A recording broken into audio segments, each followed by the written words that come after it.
चलो जय हिंद प्यारे साथियों, एक बार फिर से आप सभी का स्वागत है हमारे YouTube channel basic coaching centre Dalohar में। प्यारे साथियों, आज हम लोग क्लास करने वाले क्लास ठीक है 10th और क्लास 10th का जो हिंदी पढ़ने वाला है और हिंदी का जो है 5वां चैप्टर पढ़ने वाला है जिसका नाम है नागरी लिपि। ठीक है, तो नागरी लिपि से आपका जो अब ये क्वेश्चन कि आप अब तक याद नहीं किए हैं, ठीक है, याद नहीं कर पाए, आपसे याद नहीं होता तो कोई दिक्कत नहीं, कोई टेंशन नहीं। आप सिर्फ शुरू से वीडियो यानी शुरू से अंत तक जो क्लास में बन रही है सारा का सारा क्वेश्चन आपको सुनते ही याद हो जाएंगे। ठीक है, और सारा का सारा क्वेश्चन इसी से पूछे जाएंगे, इससे बाहर आपके एग्जाम में नहीं पूछेंगे। ठीक है, क्योंकि यहाँ जो आपको कहानी का जो मेन टॉपिक भी आपको यहाँ चर्चा किए जाएंगे। ठीक है, तो सबसे पहले बेसिक कोचिंग सेंटर दलवाहाट,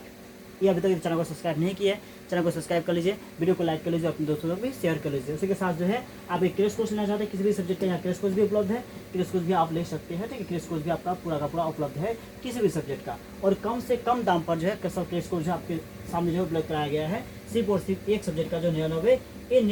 पे ही आप जो है क्या मोस्ट ऑब्जेक्टिव क्वेश्चन, ठीक है, मोस्ट सब्जेक्टिव क्वेश्चन दोनों के दोनों प्राप्त कर सकते हैं, जो कि बहुत ही क्या बहुत इंपॉर्टेंट क्वेश्चन होंगे जो आप सीधे प्राप्त कर सकते हैं। तो इसी के साथ क्लास को आगे बढ़ाते हैं। पुनः आगे यदि अभी तक चैनल को सब्सक्राइब नहीं किया कृपया अपने चैनल को सब्सक्राइब कर लीजिए, वीडियो को लाइक कर लीजिए, अपने दोस्तों तक भी शेयर कर दीजिए। ठीक है, पहला क्वेश्चन हो गया जो है क्या नागरी लिपि जो होता है, नागरी लिपि जो है शीर्षक निबंध के निबंधकार कौन है। जो नागरी लिपि है इसके जो शीर्षक है इसके निबंधकार कौन है। ठीक है, इसका लिखने वाला, इसका निबंध, ये सबसे पहले क्या निबंध है, इसका निबंधकार कौन है, इसको लिखने वाला कौन हो गया। ठीक है, तो इसको लिखने वाला कौन हो गया हम इसके बारे में जानेंगे। ठीक है, तो आइए हम शुरू से अंत तक जो है आपको सिर्फ जो है इसमें बने रहना है, सभी के सभी क्लासेस का जो है अच्छी तरह से जवाब दे पाएंगे। तो सबसे पहले जो है क्या जो नागरी लिपि है उसके नागरी लिपि जो शीर्षक है, ठीक है, इस शीर्षक का जो निबंधकार कौन है तो गुणाकार मूल्य क्या होगा, इसका निबंधकार हो गया। गुना का मूल्य क्या करता है, ठीक है, नागरी लिपि के बारे में जब लिपि के बारे में जानकारी प्राप्त करते हैं और ठीक है नागरी लिपि जो है जब लिपि के बारे में रिसर्च कर शुरू करते हैं, ठीक है, तो नागरी लिपि, ठीक है, और देवनागरी लिपि, नंदी लिपि जो है इस पर जो है बातें करता है। ठीक है, अगला क्वेश्चन हो गया कि नागरी लिपि शीर्षक पाठ जो है किस पुस्तक से लिया गया है। ये जो मतलब शीर्षक लिया गया है यह किस पुस्तक से लिया गया, उस पुस्तक का हमें नाम पूछा है। क्वेश्चन कह रहा है कि नागरी जो लिपि शीर्षक है, ये जो शीर्षक जिस पाठ से लिया गया है, जिस पुस्तक से लिया गया है, ये जो पाठ जिस पुस्तक से लिया गया है, जिस किताब से लिया गया है उसका हमें नाम पूछा है। ठीक है, वो जो है किस पुस्तक से लिया गया है उसका नाम पूछा है, किस पुस्तक से यह लिया गया है। ठीक है, तो सीधी सी बात है, ये जो किससे लिया गया है तो ये जो है भारतीय लिपि जो है उसकी कहानी से लिया गया, भारत की जो लिपि है उसकी कहानी से लिया गया है। जब भारत की लिपियों के बारे में छानबीन हुआ, लिपि को पढ़ा जाने लगा, ठीक है, जैसे कि नेपाली भाषा हो गया, मराठी भाषा हो गया, ठीक है, उर्दू भाषा हो गया, तो क्या वो ऑप्शन जो आपका सी बिल्कुल सत्य हो जाएगा। क्वेश्चन मराठी भाषा, ठीक है, मराठी भाषा की लिपि कौन सी है। जो मराठी भाषा इसकी जो लिपि होती है कौन सी है, मराठी भाषा जो इसकी लिपि जो कौन सी होती है तो मराठी जो भाषा होती है ये देवनागरी लिपि में लिखी जाती है। हिंदी भाषा, मराठी भाषा और जो है, ठीक है, क्योंकि हिंदी भाषा, मराठी भाषा और उसके साथ साथ जो है नेपाली जो भाषा होती है इसको क्या देवनागरी लिपि में लिखी जाती है। किस भाषा में लिखी जाती है, देवनागरी लिपि में लिखी जाती है। अगला क्वेश्चन हो गया कि सिद्धम क्या है। जो सिद्धम है, सिद्धम क्या है तो बोला सिद्धम क्या ये मंत्र है या सिद्धि योगी है या साधु है या एक प्रकार की लिपि है। तो सिद्धम क्या है, एक सिद्धम जो है एक प्रकार की क्या है लिपि है। ऑप्शन जो डी होगा आपका बिल्कुल सत्य होगा, सिद्धम एक प्रकार का लिपि है, यानी क्या है एक प्रकार का भाषा है, ठीक है, लिपि है। अगला क्वेश्चन हो गया किसे देवनागरी की संज्ञा दी गई है। इसमें से कौन सा भाषा है जिसमें जो है देवनागरी जो उसका संज्ञा दिया गया, देवनागरी का नाम बताया गया, ठीक है, देवनागरी जो उसकी संज्ञा दी गई है तो ऑप्शन क्या काशी जो है, सॉरी क्या जो काशी जगह है, काशी को क्या देवनागरी की संज्ञा दी गई है। ठीक है, क्योंकि जो काशी इसमें कहा गया है काशी में किसी व्यक्ति का मरण होना भी क्या बहुत सौभाग्य की बात क्या है, ठीक है, सौभाग्य माना गया है। बोला काशी में किसी व्यक्ति का क्या, काशी जो है कबूत क्या पवित्र स्थल है, तीर्थ स्थल है, इसमें किसी व्यक्ति का जो है किसी कारणवश मौत भी हो जाती है, मृत्यु भी आती है, ठीक है, तो क्या होता है उसका जो क्या उसे जो है मानव जीवन से क्या मुक्ति माना जाता है। ठीक है, उसे इससे ऐसा कहा जाता है धर्मशास्त्र में कि जो है काशी में मरण होना जो है क्या होता है, यदि किसी व्यक्ति का काशी में मरण हो जाती है, मृत्यु हो जाती है तो क्या होता है उसे जो है जीवन से बिल्कुल जो है किसी भी जीवन से क्या जीवन चक्र से क्या बिल्कुल मुक्ति हो जाती है, उसको मुक्ति हो जाती है, उससे स्वर्ग की प्राप्ति होती है। ठीक है, तो किसे जो है देवनागरी की संज्ञा दी गई है तो काशी जगह है इस जगह को देवनागरी की संज्ञा दी गई है। अगला है दक्षिण भारत की विशेष, जो दक्षिण भारत है बोला दक्षिण भारत की जो है क्या विशेष स्थापत्य शैली को क्या कहते हैं। दक्षिण भारत की विशेष जो स्थापत्य है इस शैली को हम क्या कहते हैं, इस शैली को बताना है। इस शैली जो है इस शैली का नाम क्या है, इस शैली को क्या है तो राजा पुराठी बोला क्या वारगुन, ठीक है, क्या बोलते हैं राजा वारगुन कहते हैं, क्या कहते हैं राजा वारगुन कहते हैं। क्वेश्चन नंबर जो आपका 7 हो गया भारत, ठीक है, उत्तर भारत की विशेष स्थापत्य शैली को क्या कहते हैं। इसका जो है क्वेश्चन नंबर 7 जो भी आपका जो क्या बोला है कि 7 जो है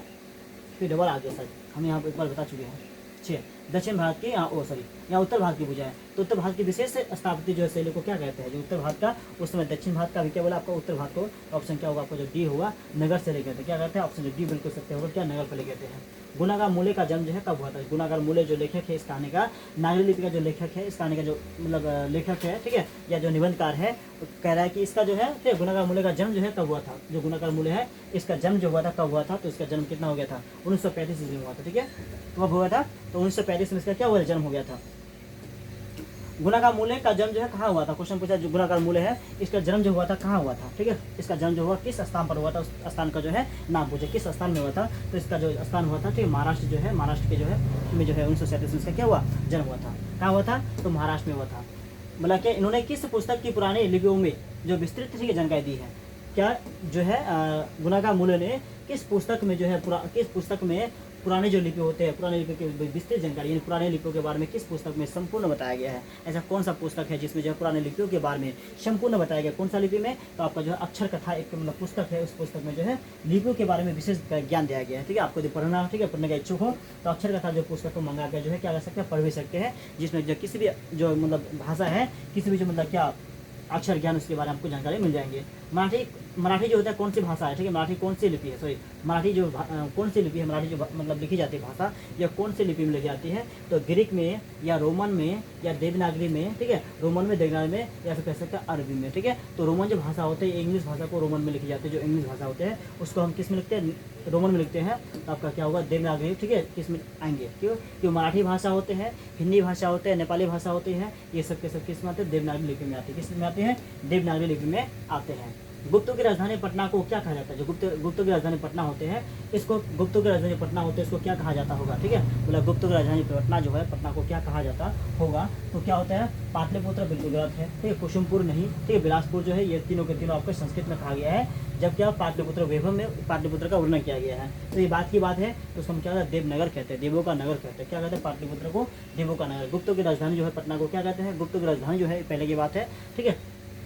पटना को क्या कहते हैं तो देवनगर कहते हैं, क्या कहते हैं देवनगर कहते हैं। गुणाकार मूल्य ने विभिन्न विषयों पर कितने निबंध बोले लिखे, ठीक है, जो गुणाकार मूल्य है जो गुणाकार मूल्य है ये विभिन्न विषय पर जो है विभिन्न जो विषय है विभिन्न विषय पर जो है, ठीक है, वो कह रहा है कि विभिन्न विषयों पर जो विषय है इस पर जो है इसने क्या लिखे कितने निबंध लिखे, तो ये उसमें जो है 25 दिन वहाँ रहा, ठीक है, लगभग जो है 2500 से अधिक क्या लिखे उसने निबंध लिखे, 2500 जो है उससे अधिक जो है क्या लिखे उसने निबंध लिखे। भारतीय लिपियों की जो है कहानी किसकी मतलब प्रसिद्ध रचना है, क्वेश्चन कह रहा है कि भारतीय जो है लिपि है लिपियों की जो कहानी है भारतीय लिपियों की जो कहानी है इसकी जो प्रसिद्ध रचना है कौन सी है, प्रसिद्ध जो रचना है कौन सी है, तो प्रसिद्ध रचना इसमें से कौन होगा आपका जो है पहला बोला गुणाकार मूल्य, ठीक है, नरेंद्र विजय शर्मा, महादेवी वर्मा, तो इसमें पंत, तो इसमें होगा गुणाकार मूल्य, ठीक है, मतलब भारतीय लिपियों जो है इसकी कहानी का जो क्या प्रसिद्ध रचनाकार हो गया, रचना कौन है तो गुणाकार मूल्य जी हो गया, कौन हो गया गुणाकार मूल्य जी हो गया, ठीक है। आइए इसी प्रकार जो है इस्लामी शासक का जो आरंभ कब हुआ था, इस्लामी शासक जो इसका जो आरंभ हुआ था ये कब से हुआ था, किस शासन का इस्लामी शासक का, ठीक है, ये जो है आपको हिस्ट्री में ही पाने को मिलेगा, तो ये 12वीं शताब्दी से जो है 12वीं जो शताब्दी है इससे जो है क्या हुआ था आपको जो है इसका जो आरंभ हुआ था किसका, जो इस्लाम धर्म है इस्लाम धर्म का शासन जो है किसने अकबर जो है, ठीक है, जो मतलब इस्लाम धर्म का शासक था ये 12वीं सदी से क्या था अपना मतलब क्या शुरू 12वीं सदी से क्या अपना शासन शुरू किया था आरंभ किया था, ठीक है। अगला क्वेश्चन है कि गुणाकार मूल्य की मृत्यु कब हुई थी, गुणाकार जो मूल्य है उसका मृत्यु जो हुआ था इसका जो निधन हुआ था कब हुआ था, ठीक है, जो गुणाकार मूल्य है इसका जो मृत्यु हुआ था कब हुआ था, यानी इसका जो निधन हुआ था कब हुआ था, गुणाकार मूल्य जो है इसका निधन जो है कब हुआ था। आइए 1995 में 2005 में या 1999 में या फिर कहते 2009 में जो गुणाकार मूल्य है इसका जो निधन पूछा गया है तो आपको जो है इसका हाल ही में निधन हुआ है, तो 1900 में इसका क्या हुआ निधन हुआ है, 1909 है इसमें क्या हुआ गुणाकार मूल्य का निधन हुआ है, ठीक है। मतलब हिंदी के ठीक है आदि कवि कौन है, जो हिंदी है हिंदी की इसमें से कौन सा जो है आदि कवि, हिंदी के आदि कवि इसमें से कौन है, हिंदी का आदि कवि पूछा है तो क्या होगा आपका क्या रस क्या है सरहद जो है ये क्या आदि कवि है, ठीक है। अगला क्वेश्चन हो गया आपका जो है 18 नंबर क्या रहेगा अमोघ, ठीक है, वर्ष जो है कौन था, अमोघ वर्ष जो क्या था, क्वेश्चन क्या है अमोघ जो वर्ष था ये कौन था, इसके बारे में आपको पूछा गया है, तो अमोघ जो वर्ष क्या थे प्रख्यात जो है क्या राष्ट्रकूट वाला राजा था, प्रख्यात जो राष्ट्रकूट है राष्ट्रकूट वाला क्या था, प्रख्यात राष्ट्रकूट वाला क्या था ये राजा था, कौन था तो प्रख्यात जो है ठीक है राष्ट्रकूट वाला क्या है राजा था। अगला क्वेश्चन आपका जो है 19 में, ठीक है, बोला क्या मिहिर, ठीक है, मिहिर भोज की बोला मिहिर भोज की ग्वालियर प्रशासनिक किस भाषा में है, बोला कि मिहिर जो है भोज की जो ग्वालियर, ठीक है, क्या प्रशस्ति है ये किस भाषा में लिखा गया है, उसके भाषा अगर हम पूछा है तो ये जो भाषा है ये संस्कृत भाषा में लिखा गया है। किस भाषा में? संस्कृत भाषा में लिखा गया है। और संस्कृत जो भाषा होता है सबसे प्राचीन भाषा है, संस्कृत भाषा को सबसे प्राचीन भाषा माना जाता है। ठीक है, लगभग ये 5000 वर्ष जो है पुराना लगभग माना जाता है। बेतमा जो कहाँ स्थित है? बेतमा जो है ये कहाँ स्थित है? क्वेश्चन पूछा कि बेतमा जो है ये कहाँ स्थित है, तो इंदौर के पास क्या बेतमा स्थित है? किसके पास? तो इंदौर के पास क्या बेतमा स्थित है। ठीक है, तो प्यारे साथियों इसी के साथ जो है आपका जो है नागरी लिपि का ऑब्जेक्टिव क्वेश्चन जो है महत्वपूर्ण जो ऑब्जेक्टिव क्वेश्चन था ये बिल्कुल समाप्त हुआ। ठीक है, आप इसका पीडीएफ लेना चाहते हैं तो क्या कीजिए, पीडीएफ लेने के लिए ठीक है 91 ठीक है 22 69 ठीक है 31 19 नंबर पर कॉल करके जो आपके इसका पीडीएफ भी ले सकते हैं। वरना जो है किसी भी सब्जेक्ट का ठीक है किसी भी सब्जेक्ट का क्या कर सकते हैं आप जो है क्रैश कोर्स के माध्यम से किसी भी सब्जेक्ट का पीडीएफ लेना चाहते हैं, एक सब्जेक्ट का ऑल इंपॉर्टेंट ठीक है objective question subject question PDF लेना चाहते हैं उसके लिए सिर्फ प्रोसेस पड़ जाएंगे आपको 99 रुपया। तो क्या कर सकते इस नंबर पर कॉल करके जो है आप जुड़ सकते हैं। यदि आप जुड़ जाते हैं, जुड़ने के लिए सिर्फ क्या करना पड़ेगा, सिर्फ और सिर्फ एक सब्जेक्ट का पे करना पड़ेगा 99 रुपया। यदि 99 पे करके जुड़ जाते हैं तो सभी के सभी उस सब्जेक्ट जिस सब्जेक्ट का लेना चाहते हैं सभी के सभी आपको most important objective question subject question सारे के सारे मिल जाएंगे। ठीक है, इसी के साथ क्लास होते हैं समाप्त। फिर हम मिलेंगे इसी तरह और एक क्लास यानी और एक इस चैप्टर का जो है मोस्ट इंपोर्टेंट ऑब्जेक्टिव क्वेश्चन को लेकर। तब तक के लिए जय हिंद जय भारत। आपका दिन शुभ हो, बेहतरीन से बेहतरीन हो।